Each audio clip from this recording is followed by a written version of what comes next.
जय हिंद साथियों, फिर से एक बार आप लोगों को स्वागत है जेपीएससी विद अमन की क्लास में। यह क्लास सेमेस्टर 3 वाले स्टूडेंट के लिए हेल्पफुल रहेगा जिनका कोर पेपर 7 पॉलिटिकल साइंस है।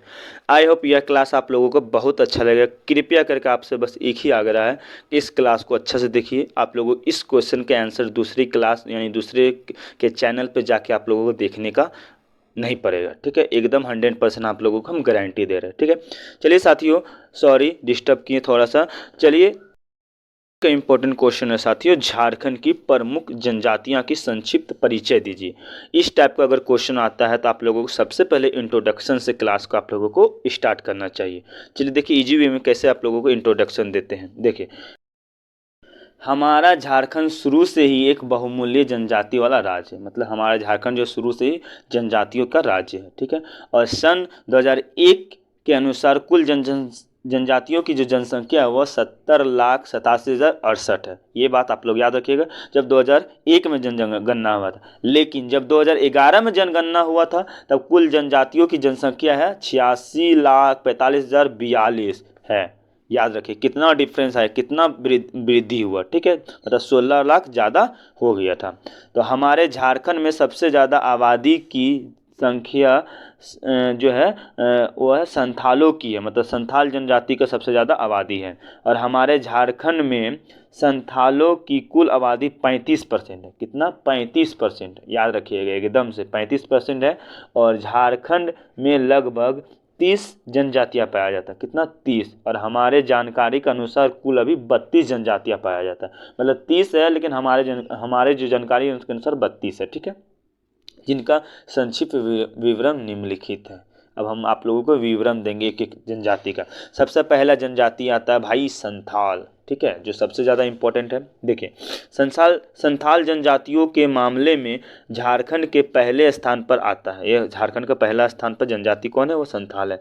और पूरे भारत में संथाल जनजातियों की संख्या तीसरा स्थान पर आता है। कितना? तीसरा स्थान पर। संथाल जनजातियों को हमारे झारखंड में यानी रांची, सिंहभूम, कहाँ पे? रांची, सिंहभूम, धनबाद, हजारीबाग, गिरिडीह इत्यादि के स्थानों में पाया जाता है। मतलब इतने स्थानों पे ये संथाल जनजाति पाई जाती है, ठीक है। आगे देखिए, संथाल जनजाति के लोग मुंडा समाज के भाषा के साथ हिंदी और बंगाली भी बोलते हैं। कहाँ? हिंदी भी बोलते हैं और बंगाली, और मुंडा समाज के भी भाषा बोलते हैं, ठीक है।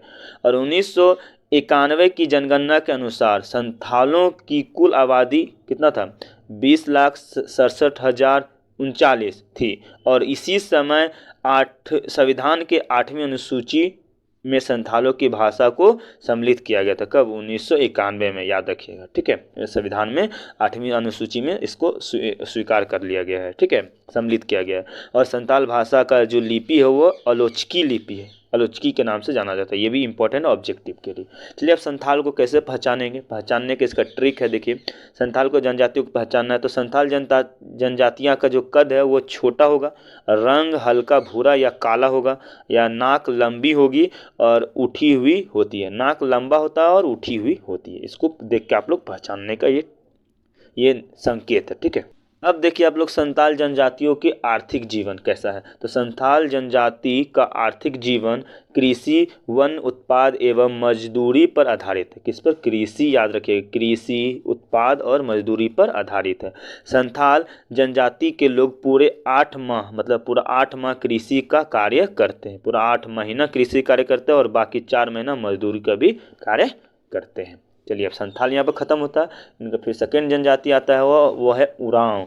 देखिए, झारखंड में उरांव जनजाति को रांची, गढ़वा, लोहरदगा, गुमला, धनबाद आदि क्षेत्रों में पाया जाता है। झारखंड में उरांव जनजाति दूसरे स्थान पर पाया जाता है।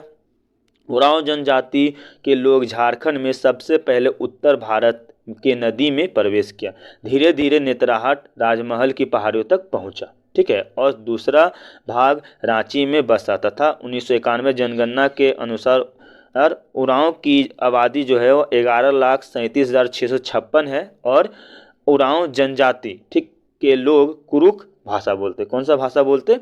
कुरुक भाषा बोलते हैं, ठीक है। कुरुक भाषा बोलते हैं, याद रखिएगा। आगे देखिए, इनका क्या कार्य है ये भी देख लीजिए। इनका कार्य है, उरांव जनजाति के लोग कृषि कार्य करते, संथाल भी करते थे, ये भी करते हैं। इन जनजाति के द्वारा सबसे पहले छोटा नागपुर के पठार पर हल चलाकर खेती की शुरुआत किया गया था, ठीक है, याद रखिएगा ये भी।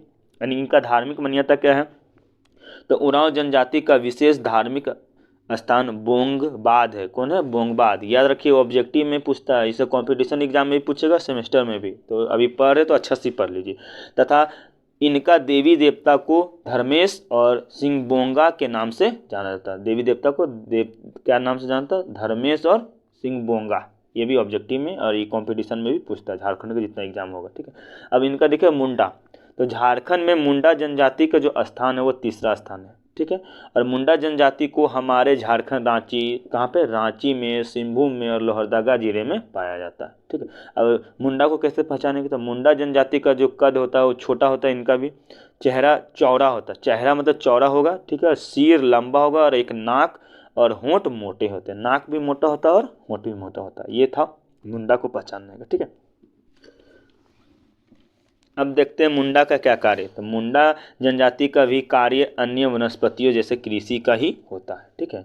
अब इसका धार्मिक मान्यता क्या है? तो मुंडा जनजाति का विशेष धार्मिक सिंहबोंगा है, इसका भी क्या है? सिंहबोंगा ही है, ठीक है। अब चलते हैं नेक्स्ट जनजाति, हुआ हो जनजाति। तो हो जनजाति मुंडा जनजाति का ही एक भाग है जो सिंहभूम जिले के कोहलान क्षेत्र में रहते हैं, मतलब बस कोहलान क्षेत्र में, सिंहभूम जिला के कोहलान क्षेत्र में ही रहते हैं। इनका पहचानने का जो कैसे पहचानेंगे, ये हो जनजाति का है। तो ये हो जनजाति देखने में काला होगा, छोटा होगा, चपटी नाक वाले होते हैं और ये जनजाति दारू, बीड़ी, तंबाकू आदि जैसे नशीले पदार्थ का सेवन भी करते हैं। इससे भी आपको पता चल जाएगा। इनका धार्मिक भी क्या है? वो जनजाति मुख्य देवता जो है इसका भी सिंहबोंगा ही होता है तथा सूर्य देवता माना जाता है, सिंहबोंगा और सूर्य देवता। ये कंपटीशन एग्जाम में भी आता है, तो इससे भी आप लोग याद कर सकते हैं, ठीक है। अब बिरहोर, ठीक है। तो बिरहोर जनजाति छोटा नागपुर के उत्तरी पूर्वी क्षेत्र में पाया जाता है और इनका क्या कार्य है? देखिए, बिरहोर जनजातियों के लोग का कार्य जो है मुख्य रूप से शिकार पर निर्भर करता है। ओ भाई, हंटिंग, शिकार पर निर्भर करता है। इसका धार्मिक क्या है? तो यह जनजाति का विशेष धार्मिक बोरा बोंगा माना जाता है, बोरा बोंगा। याद रखिएगा, ये सब कंपटीशन एग्जाम में झारखंड का जितना भी दीजिएगा तो इससे भी पूछेगा, इसलिए अभी पढ़ लीजिए अच्छे से, ठीक है। अब नेक्स्ट जनजाति आता है भाई, वो है असुर। तो असुर जनजातियों को झारखंड का प्राचीन जनजाति माना जाता है तथा असुर जनजाति को पलामू जिला में पाया जाता है। कहाँ, कौन सा जिला में? तो ये पलामू जिला में पाया जाता है और अभी के समय में नेतरहाट के आसपास यह जनजाति पाया जाता है। यह जाति 3 भागों में बट गया। कितना भागों? 3 भागों। पहला है बिरुजिया असुर, एक है वरी असुर, दूसरा, तीसरा है अग्रिया असुर। तो ये 3 भागों में बट गया, इसको भी आप लोग याद रखिएगा, ठीक है। हम लोग असुर का कार्य देखते हैं। असुर लोगों का क्या कार्य है? असुर जनजाति, तो असुर जनजाति का मुख्य कार्य है लोहा गलाने का है, लेकिन अभी के समय में ये कृषि कार्य भी करने लगे। इनका लोहा गलाने का कार्य था तो ये भी कृषि भी करने लगे। अब है खरिया जनजाति। खरिया जनजाति सिंहभूम और मानभूम में पाया जाता है। कहाँ पे? सिंहभूम और मानभूम। इनका पहचानने कैसे पहचानेंगे? तो ये छोटा कद का होगा, चपटी नाक वाले होते हैं तथा इस जाति के 3 नामों से जाना जाता है भाई। इसको भी 3 नामों से जाना जाता है। पहला पहाड़ी खरिया, दूसरा दूध खरिया और धमली खरिया। इनको भी 3 नामों से जाना जाता है। अब नेक्स्ट जनजाति है तो गोंड जनजाति। तो गोंड जनजाति झारखंड के पलामू और धनबाद जिले में पाया जाता है और इसकी भाषा खोरी है और इनका भी कार्य क्या है? कृषि है, ठीक है। और नेक्स्ट जनजाति है खरवार। तो खरवार जनजाति के लोग झारखंड के पलामू जिला में ही पाया जाता है और इसका भाषा मुंडरी और सदनी है तथा इसका कार्य भी क्या है? कृषि कार्य है, ठीक है। इनका भी याद रखिए, कृषि कार्य ही है, ठीक है। नेक्स्ट जनजाति है कोरबा। कोरबा जनजाति के लोग जो है पलामू जिले में पाया जाता है तथा इस जाति को 2 भागों में बांटा गया। पहला पहरी कोरबा, दूसरा दरिया कोरबा। इनका भी, अब इनका कार्य देखिए, कोरबा का कार्य देखिए, तो ये जो है पहरी कोरबा जो भी शिकार करते हैं और दहरी कोरबा जो है ये भी क्या करते हैं? शिकार करते हैं, ठीक है, याद रखिएगा। नेक्स्ट है इनका धार्मिक, तो ये सूर्य भगवान, देवी देवता एवं पितरों की पूजा करते हैं और तथा इनका मुख्य पर्व कर्मा है। तो ये याद रखिएगा कि कोरबा जनजाति का ही जो पर्व है वो है कर्मा है, ठीक है। ये बात आप लोग याद रखिएगा, ठीक है। नेक्स्ट देखिए सूर्या पहरिया। तो सूरी पहरिया के जनजाति पाकुर और गोड्डा जिला में पाया जाता तथा कुछ मात्रा में रांची और हजारीबाग में भी पाया जाता है। भाषा इसका मालतरी कहलाता है। भाषा क्या कहलाता है? मालतरी। नेक्स्ट है बाकी सभी जनजातियां जो है वो झारखंड के रांची, सिंहभूम और हजारीबाग भाग में पाया जाता है तथा कुछ मात्र में पलामू में और छोटा नागपुर में भी पाया जाता है। मतलब हजारीबाग, रांची, सिंहभूम, पलामू, छोटा नागपुर में ही पाया जाता है, ठीक है। तो बाकी जो जनजातियां हैं वो निम्न इस प्रकार से है। पहला है वो है करमाली, पहरिया, बेंगा, लोहार, बथुरी, साबर, बेरिया, बेजिरिया, बंजारा, बेझिया आदि। ये सब जनजाति को भी आप लोग संक्षिप्त में खुद से डिफाइन कर सकते हैं, अगर चाहते हैं तो आप लोग लिख दीजिएगा, ठीक है।